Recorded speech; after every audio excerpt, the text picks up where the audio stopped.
We're at the Greenbelt Harvest Picnic. The moisture's in the air, and I found the guys from Elliott Brood. What's up, fellas? Not too much, just starting our wet t-shirt contest over here. There's no winners. There are no winners. There are no winners. I'm the winner. I'm the winner. Here's your white shirt. You can enter the contest. You can be in on it. It's been moisting all day. It's a good word. I made it up. Well, I added ing. Moist is a word. I want to start with the wet t-shirt stuff. No, I want to, if I can, I want to start with talking about the Skippy peanut butter jar. Oh man, that's. Can we that's just? I want to start, and there's a reason I want to go that far back. But Sure.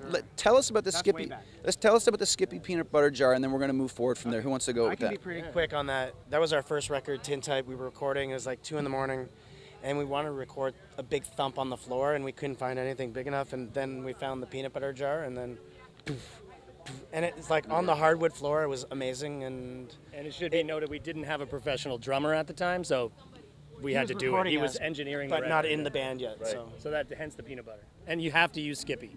Jif, no good. No good. You gotta go Skippy every time. But this is very interesting to me because, you know, sometimes, you know, anything from like what the guys in the band did, or when you think about like Blood Sugar Sex Magic, all the different sounds that they use, the things that you use to find sounds, it's intriguing to me. So we have Skippy peanut butter jar, we have the 1920s toaster, there's a suitcase, what else? chairs, trains. Yeah, a lot of smacking of things, a lot of banging of stuff. Just like you can get a lot of cool percussive sounds out of just throwing things and smashing them. We did a drawer full of cutlery once just to get some shifty sounds. It sounded terrible, but we used On it. the last, we added some songs to the Tin Type EP, and Casey was sweeping a broom across the wall in the hall to start the Borrowed song. that It from worked Uncle out. Neil, though. I saw it in the video. Like you can use this, you know. So that was borrowed. But you did. There's all. I mean, we like to use different nature sound samples, train sounds, whatever. You know, we get a lot of the environment.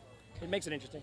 Okay, here's what I asked, because then as it got into the suitcase kick drum, which was a staple for the band, the era, tell us a little bit about why you had to move on from that. That's really quick. We could only find really good suitcases in Chicago, and you know we only go through Chicago like maybe twice a year.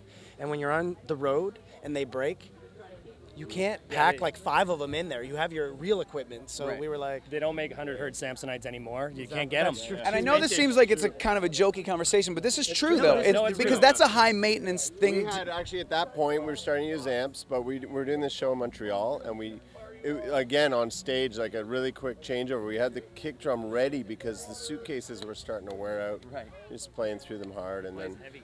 Kay took. Oh man. He sacrificed sacrificed it real nice that night, and we put the kick drum down, and that was the beginning. and to the end of that story of the kick drums, the end of the suitcase kick drums is at the Moho in Peterborough. They actually have it plastered on the wall, and so it's kind of nice. So it's done. It's like that era is done. We may bring it out again here or there, but it's just, it's a hard thing to find the right suitcase is the problem. But it's also because the band was kind of gradually becoming louder, right? Because I remember when this band sort of first hit everybody's ears in Canada, there was this unique sound. And it was like, it grabbed people immediately, but then it sort of became louder. You guys plugged in a little bit, right? And then you couldn't do the kick drum anymore, right? Right. You couldn't do the kick suitcase anymore. Right. Yeah, we kind of had to go with it. You know, we just found that it had to change. Which leads me to this question. What do you do in Canada when you're getting louder and you want to be louder? What do? You work with Ian Blurton. Right? Yes, I love the research. It's amazing. That was like the climb, That was the peak. like of right it. there. What is it? What is an interview without the climb? Back to That's what. That's where we stand right now. We just did a record with Ian Blurton. If you're going to get loud and you're going to go to that way, he's the guru. He's the guy to reach. So he understands everything though. Yeah, he like does. he might butt heads with you, but he got the best out of us. Yeah. Like amazingly. Like you might be like, no, I don't get what you're doing, and you go, and then you're like, oh, I get it. It's like it was a pretty Blurtopia. amazing. The Blurton. It's a weird combo to think of if you know his stuff and our stuff at first, but it really was this amazing experience, and he got us to do stuff that, like he taught me how to play stuff that I just never would do it, and he's like, do this. So it was pretty amazing. Hey, this is Elliott Brood, and you're watching JUNO TV.